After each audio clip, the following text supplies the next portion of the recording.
bienvenue sur le channel. Aujourd'hui, je sais que vous attendiez cette vidéo avec impatience. C'est une vidéo du best of et du worst of beauty de 2017. En fait, pour faire cette liste, j'ai rien regardé. J'ai pris ce dont je me rappelais, ce qui m'avait marqué cette année, et attaquons cela tout de suite avec le best-of des soins de cette année. J'aimerais vous dire que ce nettoyant de Reversa, c'était quand même le meilleur nettoyant que j'ai jamais mis de toute ma vie, et je pense que c'est ma 3e ou 4e bouteille.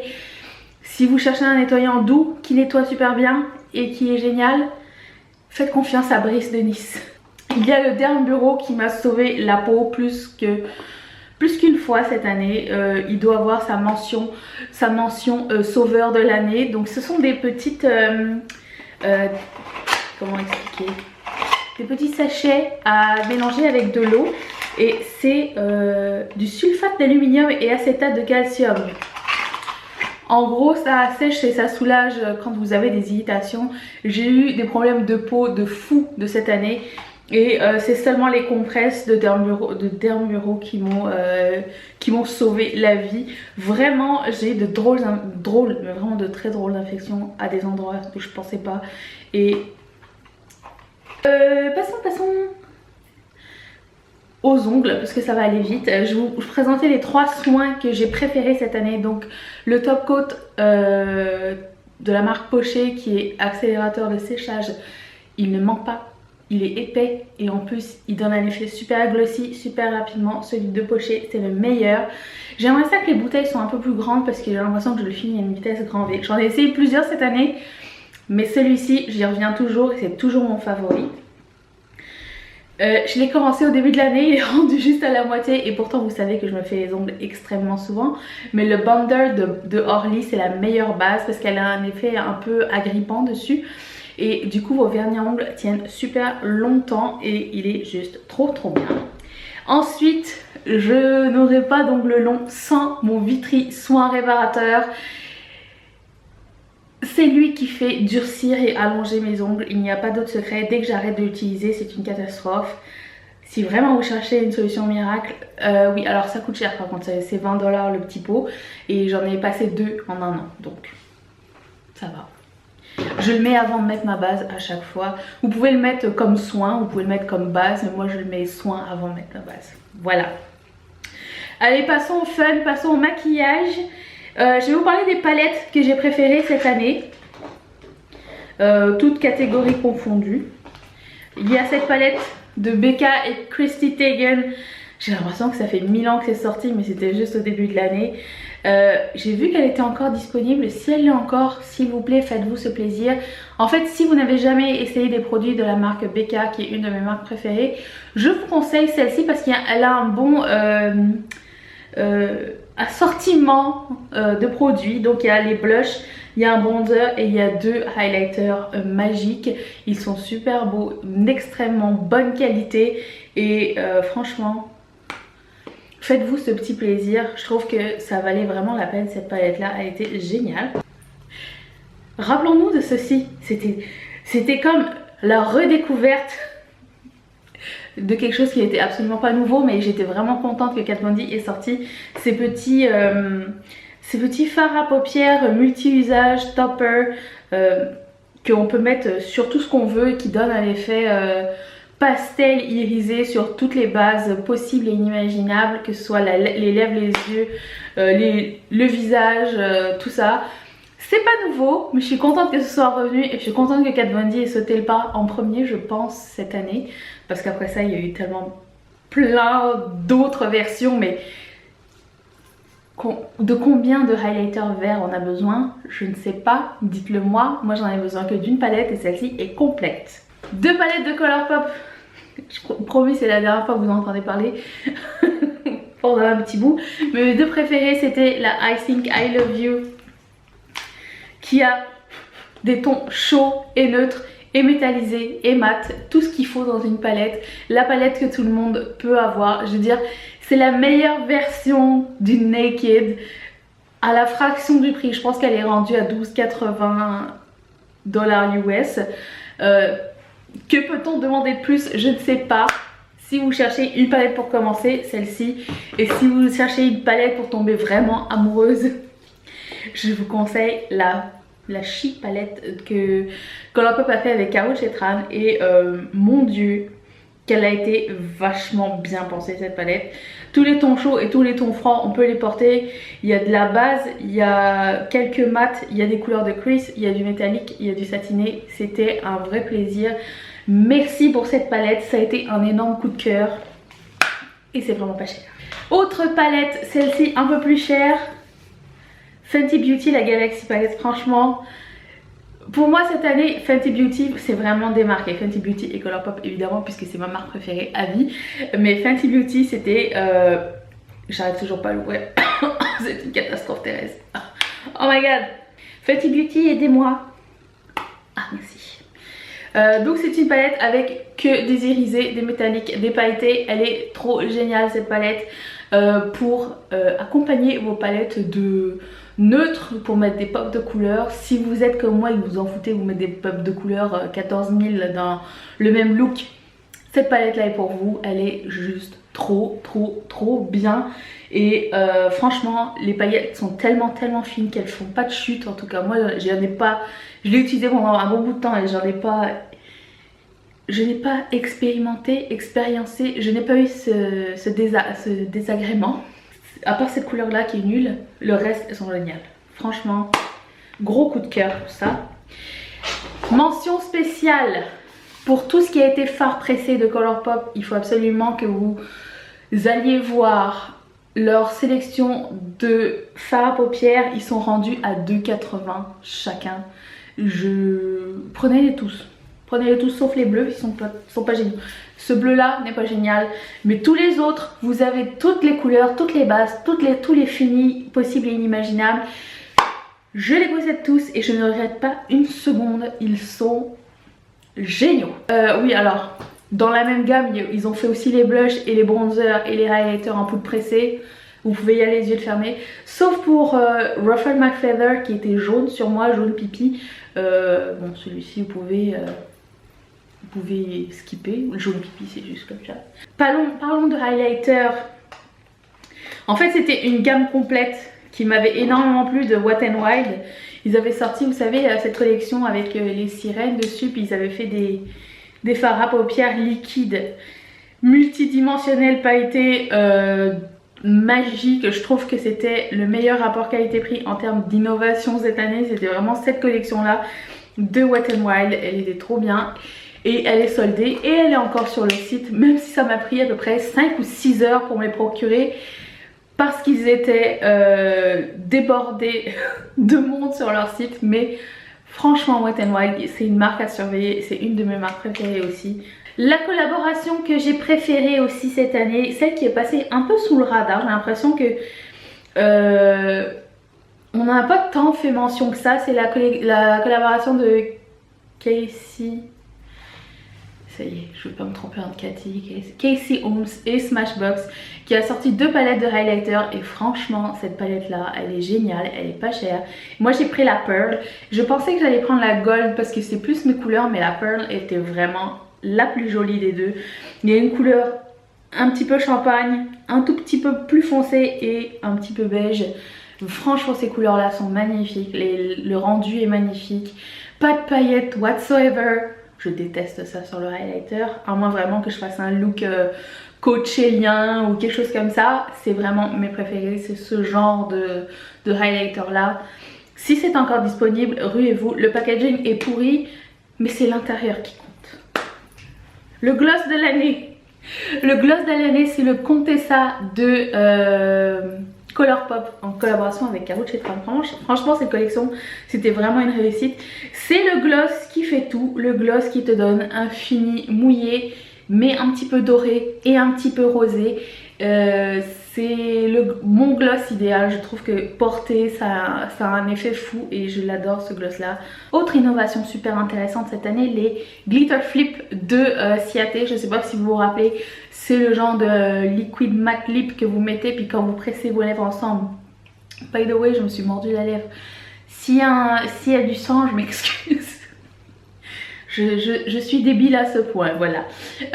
Quand vous pressez vos lèvres ensemble, et ben il y a plein de paillettes qui arrivent. Je vous conseille la couleur Iconic, c'est la plus belle de toutes.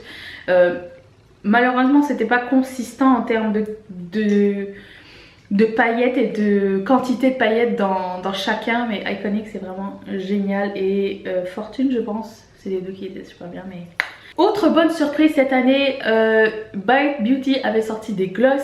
D'ailleurs avec tous ces gloss magnifiques qu'ils ont fait, moi j'ai pris la couleur Peacock qui est un oil slick super joli. Ils ont sorti tout récemment les multisticks, comment ça s'appelait, multisticks des mêmes couleurs. Alors je vous invite à regarder la beauté de ce gloss. Et ils ont sorti le multistick de cette couleur là et toutes les 5 autres couleurs qui correspondent avec les gloss. Un vrai bijou, magnifique, super joli. Et autre chose qu'on n'a pas entendu beaucoup parler, ce sont les rouges à lèvres métalliques Touch in Sol. Alors vous savez que j'aime ceux pour les yeux, d'ailleurs je vais faire une revue bientôt parce que j'ai fini de les essayer. Et ben ils ont sorti le même principe en rouge à lèvres, c'est-à-dire vous avez un rouge à lèvres métallique d'un côté et vous mettez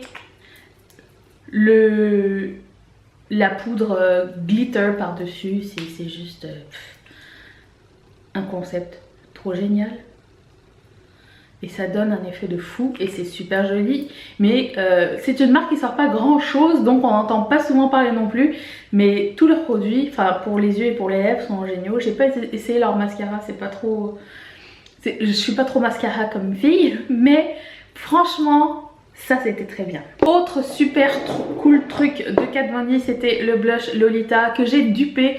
J'ai trouvé quelques-uns, je vais mettre la vidéo ici d'ailleurs si ça vous intéresse. Parce que c'est une édition limitée, j'imagine que ça va revenir dans une édition régulière. Vous pouvez vous en servir comme blush et comme fard à paupières et j'aime ces couleurs là pour les deux. Donc pour moi c'était un super bon achat. Minuscule et cher mais magnifique. Dans le même genre de couleur, NYX a sorti des Vivid Brights en crème, en peau. Est-ce qu'on peut parler de cette couleur de eyeliner? Comment elle est trop belle, ce bordeaux, trop génial. On peut s'en servir comme eyeliner ou comme base à paupières. Pour moi les deux fonctionnent et c'est pas trop sec, ça s'applique super bien, ça tient super longtemps. Le rouge à lèvres que j'ai le plus porté cette année, c'est celui-ci de Make Up For Ever. Il n'est pas nouveau de cette année, je pense qu'il est nouveau de l'année dernière, je pense. C'est le Artiste Rouge Crème C105. Quand je sais pas quelle couleur porter, je porte ce nude là, c'est-à-dire pas très souvent, mais quand ça arrive et que mon look des yeux est un peu trop intense, c'est cette couleur là qui est super jolie et que j'adore.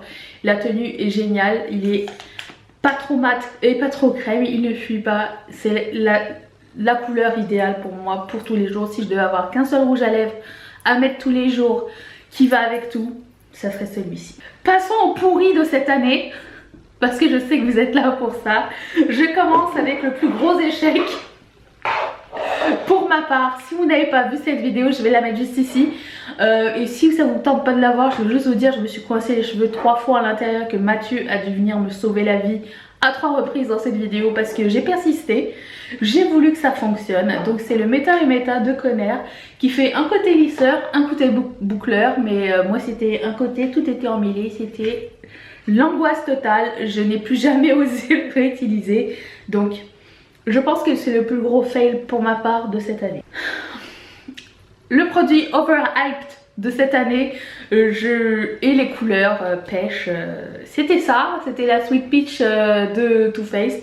Je pense que c'est le dernier produit de Too Faced que j'ai acheté cette année. Je pense que c'est le dernier, j'ai rien acheté d'autre.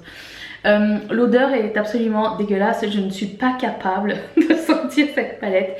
Je l'aime vraiment beaucoup, j'aime les couleurs et tout ça, mais peut-on dire que le battage médiatique a été ridicule? Oui certes, j'ai succombé, mais quand même, depuis cette palette, il y a eu... C'était quand même le début d'une révolution des pêches, des tons chauds et tout ça. Et c'est une bonne palette, mais franchement... C'est tout le battage derrière qui m'a pas vraiment excitée. La collaboration la plus décevante de cette année, c'était celle-ci. Et pourtant, j'adore Nicole Guerriero, mais la collaboration avec Anastasia Beverly Hills et tous ses highlighters beaucoup trop pailletés, c'était vraiment trop triste. Alors moi, j'aime beaucoup que les gens ils disent C'est pas grave s'il y a de la palette, ça part quand on blende. Alors celle-ci je suis triste parce que j'en ai pas parlé encore, c'était le bonus. C'est la palette Dream Street de Kathleen Light. Je suis triste parce que j'adore Kathleen Light et j'adore Colourpop, mais cette palette m'a énormément frustrée. Je l'ai utilisée pendant plusieurs jours, une semaine. Je donne toujours une semaine à utiliser une seule et même palette pour tout essayer. Je l'ai laissée comme telle. Il y a juste une couleur que j'ai pas encore testée. Beaucoup de points que je n'ai pas aimé de cette palette. Cette couleur-ci que j'avais très hâte d'utiliser. Je sais pas si vous voyez à quel point elle est creusée et à quel point elle est tombée sur tous les autres fards. Mais c'est parce qu'elle a, je pense qu'elle a un syndrome de la subculture palette, c'est-à-dire que quand tu mets le pinceau dedans, tout explose et ça va sur tous les autres fards. Alors en plus c'est pas le fard le plus clair de la palette qui va sur les fards les plus foncés, c'est le contraire. C'est-à-dire que ce fard là et ce fard là qui sont métalliques et super jolis, bah, ils sont un peu contaminés par ce vert qui ne se blende pas très bien, by the way. Et j'ai trouvé ça vraiment très dommage. J'ai essayé plusieurs fois de l'utiliser ce vert et à chaque fois j'étais très frustrée parce qu'à chaque fois que je mets mon pinceau dedans ça pète. Et vraiment je vais dire des choses positives. Cette couleur Coca-Cola est juste trop belle. Une fois que vous la blendez, elle donne une espèce de bordeaux mauve marronné génial. Cette couleur là génial.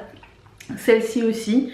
Ce orange aussi génial. Celle-ci c'est vraiment comme une couleur qui, je sais pas, une couleur, moi je suis pas très silver comme fille, alors donc dans le pan elle a l'air plus champagne, mais dans la vraie vie elle est plus silver, je sais pas. Et ces deux couleurs-ci, bizarrement, se ressemblent énormément.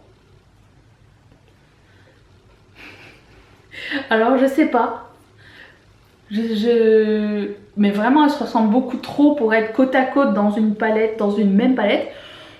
Donc grosse déception pour ça aussi. Et troisième déception, c'est que il y a des tons froids mais il n'y a rien pour blender le ton froid et l'associer avec une autre couleur. Tandis que les deux autres palettes que je vous ai présentées de Colourpop, il y a de quoi travailler avec les tons chauds et les tons froids. Il y a plusieurs options, mais celle-ci par exemple, si j'ai décidé de mettre le vert, ben pour le blender c'est assez limité.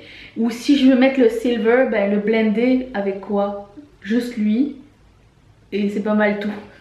Tu vois, c'est une palette extrêmement frustrante. À l'unité, les fards sont bien, mais avec ce vert qui explose et ces couleurs très similaires, et non.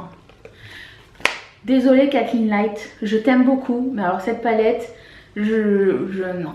Cette vidéo de favoris de 2017 est terminée, on se retrouve demain. Alors n'oubliez pas de vous abonner à la chaîne, c'est ici, vous cliquez sur mon visage et vous pouvez vous abonner sur ma chaîne, vous pouvez le faire en bas aussi, vous faites quand vous voulez.